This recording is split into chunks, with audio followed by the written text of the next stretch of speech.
In fact, even experienced people, even experienced developers, myself included, get confused about this, so you might run into issues with this in the future. Even now, I sometimes get confused, and I can say that everyone messes up here, everyone makes mistakes. It's nothing to worry about, you can relax. Position. What is position anyway? Position is the location, that is the coordinates of an object.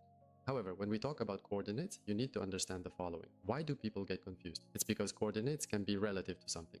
You have to specify exactly what the object is relative to. For example, if I say that the specific position of this object is 150, 114, and so on, relative to what exactly are these coordinates, we definitely need to take that important factor into account. If we look here, this position is relative to the world. We have a world somewhere and a center. Here, relative to this center, our cube is located at this distance. However, let's say we create a regular actor, as is usually done when creating actors, and place it on the stage. Now, if we carefully place it inside this specific object, we will then have 3 more additional cubes here.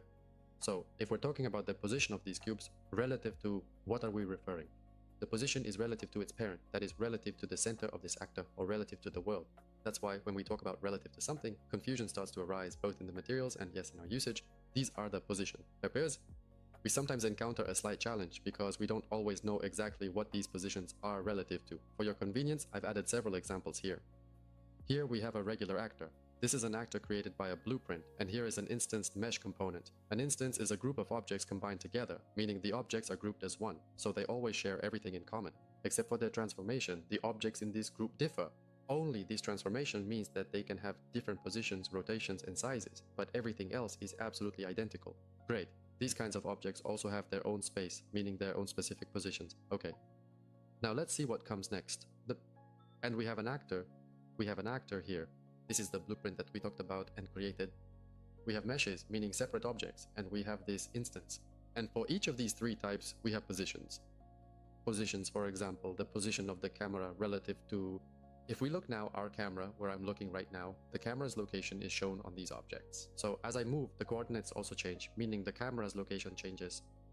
We can toggle this setting, set it to the actor, and the complete spatial orientation will change.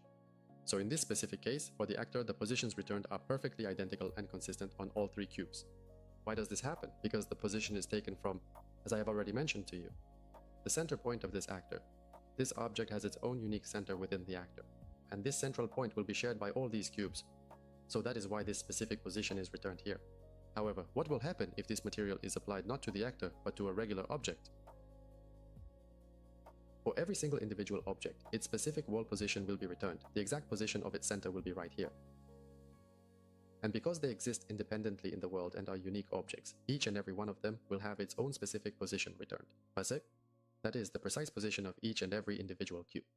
If we had merged these elements together, like here, then the center would be returned, but they each have their own centers. Here, we are seeing the same thing in action. If we switch, for example, to the shared position, what's the difference between them? The position of the object origin and the shared position he creates, so to speak. It returns the center point of the bounding box. To see this, if we open the settings right here, and then switch our view from the advanced tab over to the bounds display, we will see that each object has its own unique set of boundaries. It is important to note that these boundaries are determined by the underlying geometric structure of my object. If we select, say, this object right here, it will also have its own set of boundaries like this. That is to say, every single object has its own boundaries.